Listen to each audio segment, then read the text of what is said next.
Hey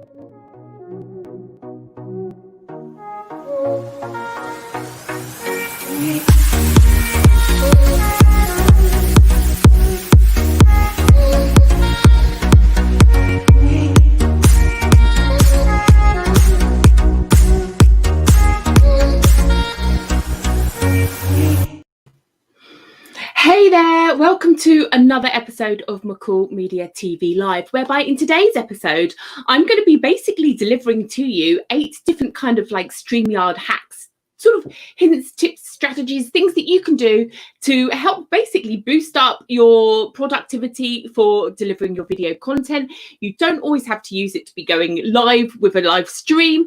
And I've got all sorts of interesting tips and ideas for you. So without further ado, do remember that I am live across my social media networks. And as a small business, I very much appreciate your support in subscribing and staying notified to my channel.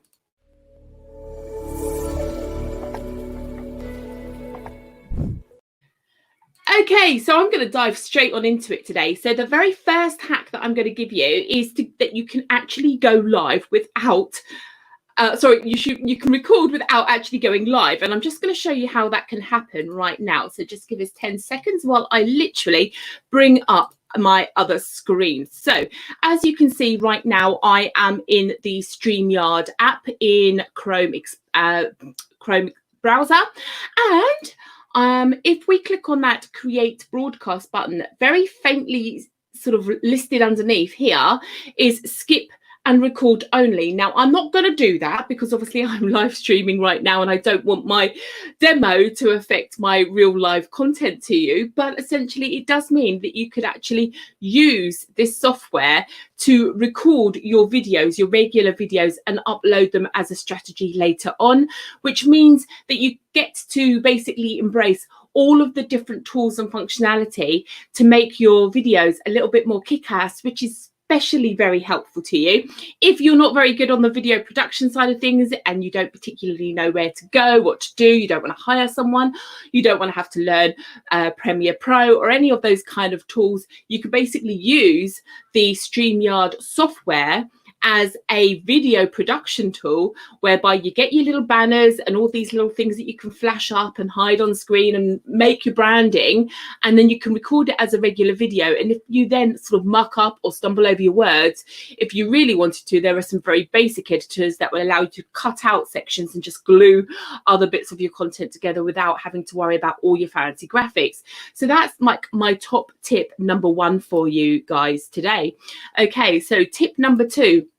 The other thing that I have suggested to my clients so far is to actually set up a private hidden Facebook group. And again, if I quickly go back over to my little screen here for you, bear with me just 1 second. Right, so you can see here that I've got a private group set up. That means that I can actually sort of get to witness, like my viewers would do, my actual StreamYard live streams in a private environment that gives me the chance to basically train myself. So a lot of people are very nervous when they first go live, and you know, it's okay just recording and then watching it back when you're in your own home environment, but sort of seeing it played back in something like Facebook sort of kind of puts it into context a little bit. And so what you can actually do is create a regular Facebook group. You don't have to add anybody into that group whatsoever. In the settings of the group, just hide it and make it only visible to yourself. And then you can just add it like one of the other destinations in StreamYard. And then that way you can practice and watch back in a real environment to see how you're getting on. And of course, as always, you'll be able to capture the recording through the past broadcasts that you've done here that are available anyway if you do decide to edit it. Okay, so point number 3, let's bring that one up on screen. So you can download the MP4 files. So as it happens, that's the next point I want to talk to you guys about. So in your past broadcasts, you basically get the chance to download the videos that you have created. Now, in the software for StreamYard and all of their like sort of rules and regulations and all their do's and don'ts and things like that. They do actually say you could only download, or they only keep them on their server for about 7 days. Now I'm just showing you here, obviously I've been StreamYarding for quite a while now, and I've used it for all sorts of different things. And as you can see, I'm scrolling all the way back down into like May the 15th now, which is like sort of 6 weeks ago, beginning of May. So we're into April and so on. So the idea is that you're meant to download the content quite quickly. You can click on those 3 buttons, those 3 dots, and then download the recording, and that will basically allow you to then keep a copy of it, which you can edit as well, like any other video. So that's my hack number 3 for you. Hack number 4 is to create overlays with Photopea. Now, if you aren't sort of confident enough to go and use Photoshop, or you don't want a licensing costs, Photopea is my latest little discovery. She can't speak and type at the same time, so I'm just going to bring it up on screen for you. Photopea. Let's bring it up. There we go. Oh, I've spelt it wrong. Look, see, this is when you don't do things live, it all goes wrong. Okay, so as you can see, I've just put in the search term Photopea. It's an online photo editor. It's very, very, very similar to Photoshop, but it's the sort of smaller sister version, shall we say. It's all online. It's completely free. You don't have to pay for it, and you can also export and use the PSD files. That if you means that whatever work you do here now in the future, should you want to, you can then bring them into Photoshop and use them in a regular way. Now, this to me is a much better tool for a lot of people to use than Canva. Canva actually optimizes the graphics that it exports. So if you was to go and create your little overlays, like my little logo up here and this graphic up in the corner, or even things like the background image, let me change it to my grey one, there you go. These sorts of images, when you use things like Canva actually optimizes the images, and I've tested it, and although you have created the image canvas as being the correct size, when you export it and go to use it, it's actually shrunk it and made it physically smaller. So there's a lot of pros and cons for some of these online tools, but Photopea is the one that I suggest you guys sort of get to grips with regards to making your little graphic overlays and things like that. So that's my where are we up to? My 4th top tip today. So the other top tips that I want to mention to you is that you've actually got the ability to use StreamYard in different browsers. Now, when you are using it in, say, Firefox, for example, it actually comes up with a little explanation to say that some of its features aren't available. The browser that they actually suggest that you use is Chrome. And when you are in a Chrome environment, if I just let me take this off of here and bring you back into StreamYard so that I can show you. Let me go into the live broadcast on a second browser, and I'm just going to bring that back up on screen. So when you're in your your studio, okay, it's going to echo now because I've gone into the same broadcast twice, which is why you can see me at the bottom. But essentially, you can use the green screen option, which isn't available when you are in Firefox. So I'm just going to stop this now because that's causing a sort of a duplicate feedback there. So, but essentially that's one of the other little tips that you need to do as well.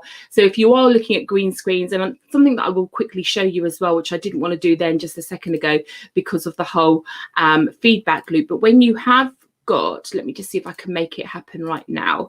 So here you are, you're seeing me live on my video, and there you go, the green screen. So the green screen doesn't necessarily have to be in place. Now, the reason I'm disappearing is because at the moment the light, I'm quite white, and my skin tone is similar to the background, but I have played with this and I have used different backdrops and colors, and you can see how easy it is to sort of have a bit of a play around. And it doesn't have to be green. You could essentially use a black backdrop if maybe your branding is green, and you can see sort of there the blue is easier for it to pick out, and I'm kind of semi on screen, but there you go, there's a little cheat for you that way as well.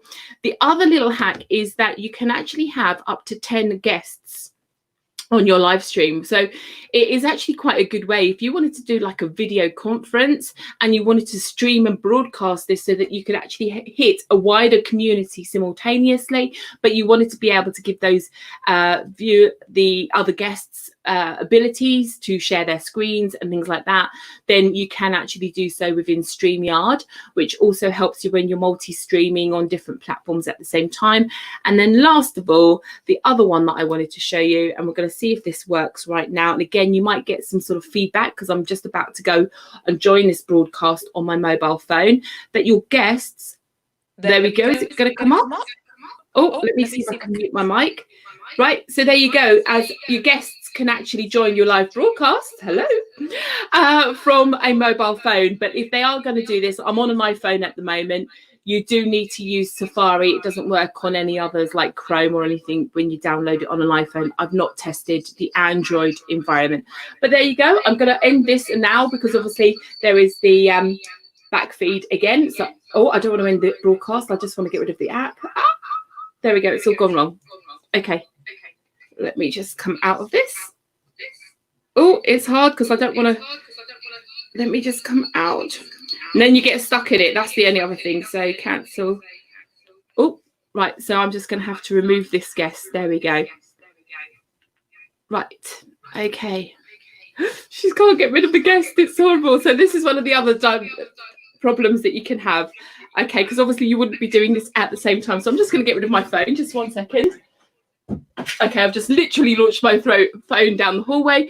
But essentially, that is one of the other little strategies that you could do. Is if you're out and about and you're going to be a guest, then you can bear in mind that you can actually use StreamYard on Safari. Okay, so that was kind of my little quick 8 hacks that you can use for StreamYard and going live. It doesn't have to be about just live broadcasts. You can use it for regular video recording as well. And yeah, that's it kind of there today. So it's a brilliant tool. It can save you a lot of money. It can save you a lot of hassle from video editing, putting all your graphics and your overlays. If you're not that technically minded, but you want to have the visual aesthetics, then you can actually use this as a tool to record your videos, but not actually be live with, as I said. And then obviously you've got a couple of other little tricks, such as Facebook groups, making them private, downloading your videos and your content, and you can see the background there. I've still got my little settings interfering with my green screen. So let me see if I can take that off completely. There we go. I'm back to my blue. So there we go. So there's lots of things you can do with it. I hope you've enjoyed today's video. It's a bit more of a hash mash because obviously I was live and I'm trying to demo some things at the same time. But I hope you have enjoyed it. And as always, please do subscribe, stay tuned, stay notified and support my videos. Thank you very much for watching.